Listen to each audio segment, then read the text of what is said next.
is about physician burnout. And it is related to both these topics because if the physician is not able to deliver, your clientele will not be satisfied. Really.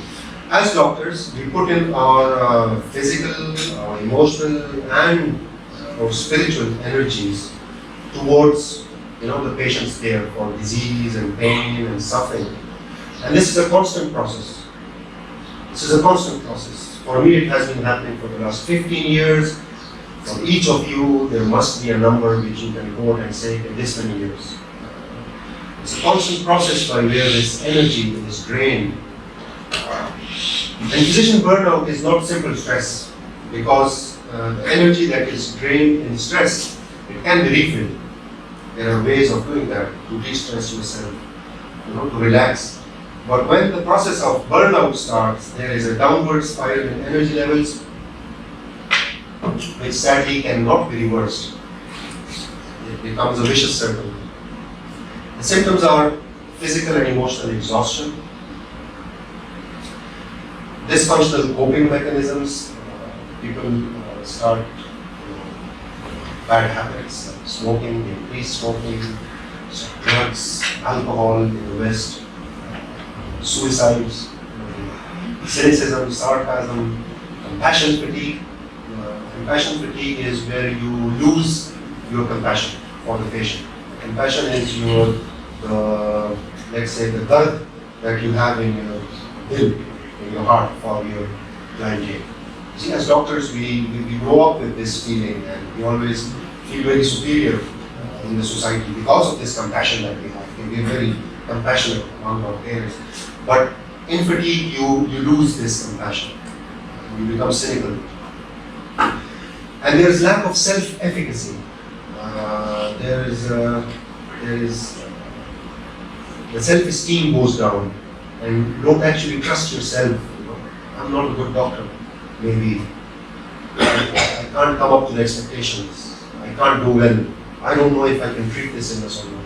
And these thoughts start coming in, and that really damages. There's a gender difference between lady doctors and male doctors.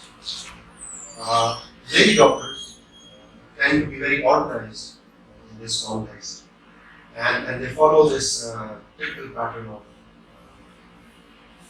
exhaustion, which is physician burnout, which is of exhaustion. Of course, they become the symptoms are of physical fatigue and exhaustion, and then it comes on compassion fatigue. They become cynical, start talking rough with their patients and all that, and then comes in the lack of efficacy. When actually, I've seen surgeons, physicians who have stopped going to the surgeries. I had a patient in Qatar who was a civilian doctor, a very senior doctor. He was an orthopedic surgeon, and he was going through a depressive phase in life. That was another part of it. But somehow there were a few infections in his surgeries, osteomyelitis, and he couldn't live with it. He started to think that he's not a good doctor, and he actually stopped doing surgeries, which is a great loss in fact. But in males, it takes another turn. Males are they're classical burnt out doctors. The exhaustion phase comes in later. Compassion fatigue comes in first, followed by exhaustion, and then lack of efficacy, and of course, the classic burnt out doctor. In studies as late as 2016 and 2018, surveys in the last 20 years, 1 in 3 doctors on any given day, we're talking about the United States, with all the best systems that we have. 87% symptoms of physicians show symptoms of burnout, 60% would quit medicine if they can using that. And of course, it has a lot of complications. There are personal complications for the physicians. They start about thinking about quitting the career, divorces, drug abuse, suicide.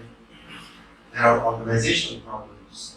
It affects the quality of care, what we've been talking about earlier. And an increase in medical errors, of course, and patient dissatisfaction. So the sources of burnout, one is our clinical practice, a patient coming in at any time, you are the doctor, you are the hero, you have to be there, so we don't really have timings. We have non-clinical obligations to attend to, we have families, we have children, we have our personal lives, and medical education, in a way, traditional medical education, somehow since you've been in your days in medical college, you've been taught that you have to be, a workaholic, you're a superhero, unbreakable, you're a rock, we're doctors, we cut the patient and we eat and no problem for us. It has its problems, it has its effects. You should be aware of that. You're not a lone ranger, you are very much connected to your patients and your system. So what to do? Is you reach out, you talk about it, take a break, you replenish your energy stores because the worst times are yet to come. And if not in yourself, if you can recognize it in your colleagues, help your colleagues.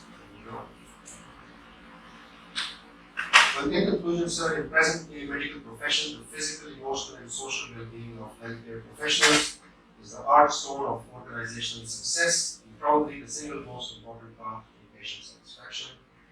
Here I thank you all.